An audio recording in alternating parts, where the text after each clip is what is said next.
পরদিন রাত ঠিক 4টায় বের হলাম সূর্যোদয় দেখতে। আগের দিনের অটো চালকের সঙ্গেই কথা বলে রাখা হয়েছিল, তাই হোটেলের সামনে এসে দাঁড়িয়ে গেল ঠিক সময়েই। চারদিকে তখন ছিল ঘন অন্ধকার, ঠান্ডা হাওয়া, একরকম অন্যরকম অনুভূতি হচ্ছিল। গন্তব্য কাওয়ারচর। ওখান থেকেই নাকি দেখা যায় কুয়াকাটার বিখ্যাত সূর্যোদয়। জায়গাটা বেশ দূরে, তাই দেরি না করে রওনা দিতে হয়েছিল, না হলে সূর্য উঠে যাওয়ার ভয় ছিল। অটোতে বসে চারদিকের অন্ধকার পেরিয়ে এগিয়ে চললাম। রাস্তার পাশে দেখতে পেলাম গ্রাম বাংলার একেবারে ভোরের চিত্র।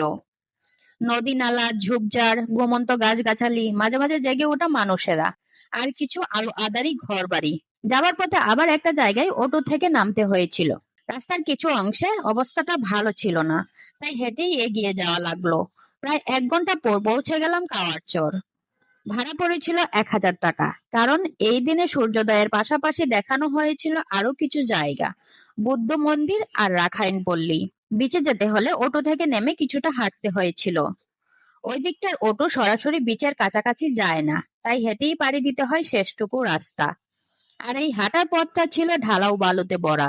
বালুর মধ্য দিয়ে হাঁটতে একটু কষ্ট হচ্ছিল ঠিকই, তবে চারপাশের দৃশ্য এত সুন্দর ছিল যে কষ্টটাও মনে হচ্ছিল ভ্রমণেরই একটা অংশ। বিচের কাছে পৌঁছানোর পর দাঁড়িয়ে রইলাম সূর্যোদয়ের অপেক্ষায়। আকাশে তখনও অন্ধকার, কিন্তু এক নরম আলো ধীরে ধীরে চারপাশে ছড়িয়ে পড়ছিল, যেন প্রকৃতির হাতে আঁকা জল রং। বাতাসে ছিল ভোরের সেই পরিচিত ঠান্ডা শান্ত একটা পরিবেশ, আর ঢেউয়ের মৃদু গর্জন। হাজারো মানুষ একসাথে দাঁড়িয়ে, কেউ চুপচাপ সূর্যোদয়ের অপেক্ষায়, কেউ ছবি তুলছে, কেউ প্রকৃতির সৌন্দর্যে ডুবে আছে। আমরাও দাঁড়িয়েছিলাম, একের পর এক মুহূর্ত ধরে রাখছিলাম ছবিতে। আর ঠিক তখনই হঠাৎ করেই ঝাউবনের উপর দিক থেকে সূর্যি মামা ধীরে ধীরে উঁকি দিলেন।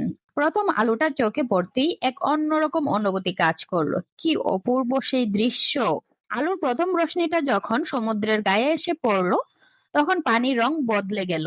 হালকা সোনালি আভা ছড়িয়ে পড়লো ঢেউয়ের ফেনায়। আমরাও ব্যস্ত হয়ে পড়লাম ছবি তুলতে, ভিডিও করতে। কিন্তু তার মাঝেও কিছুক্ষণ ক্যামেরা নামিয়ে শুধু দাঁড়িয়ে থাকলাম।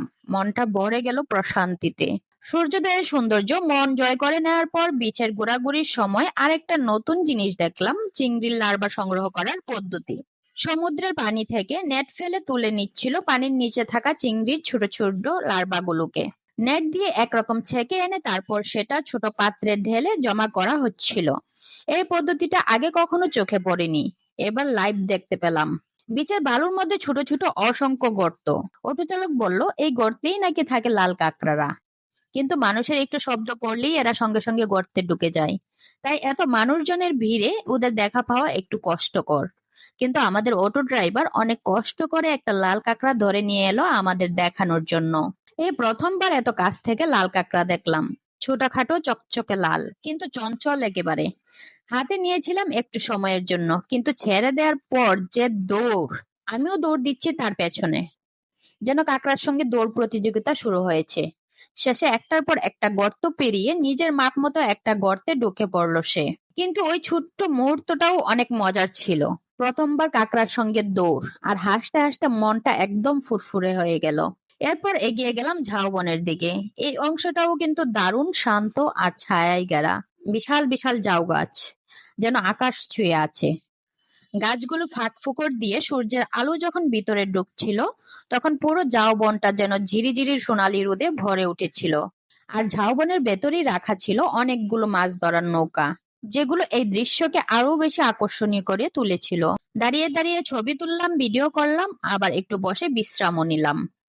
ঝাউবনের ভিতরেই ছিল কিছু হ্যামক, চাইলে যে কেউ বসতে পারে, একটু রিল্যাক্স করতে পারে। তার জন্য দিতে হয় মাত্র 20 টাকা।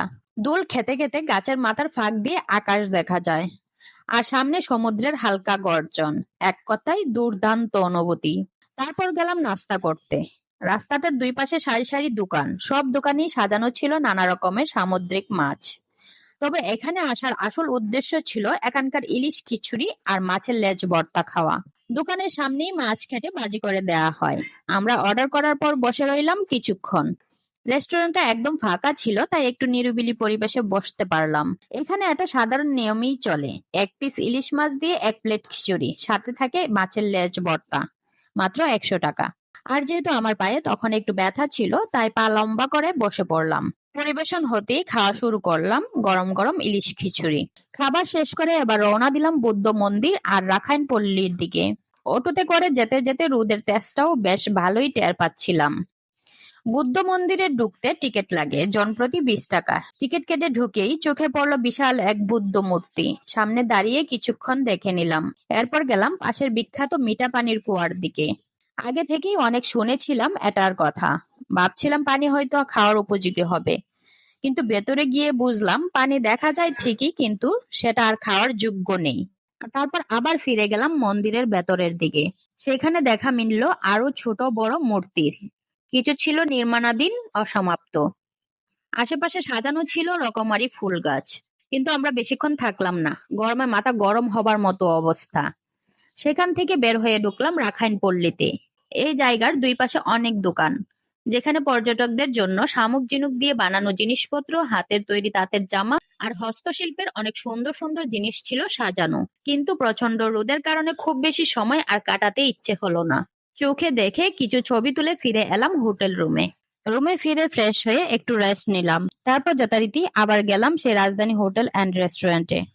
আগের অভিজ্ঞতা ভালো থাকলেও আজ দুপুরের খাবার জন্য একদমই মন মতো হলো না। মেনুতে ছিল ভর্তা ভাজি আর সামুদ্রিক মাছ, কিন্তু স্বাদ একদমই জমলো না। খাওয়ার পর কিছুটা মন খারাপ নিয়েই বের হলাম চা খেতে। ভেবেছিলাম আগের দিনের মতো মজাদার একটা দুধের চা পাবো, কিন্তু কপাল মন্দ, আজকের চাটাও ছিল একদম বাজে, কোনো স্বাদই পেলাম না। কুয়াকাটার শেষ দিনটা এমন খারাপ খাওয়ার অভিজ্ঞতা যা মনটাকে কিছুটা খারাপ করে দিল।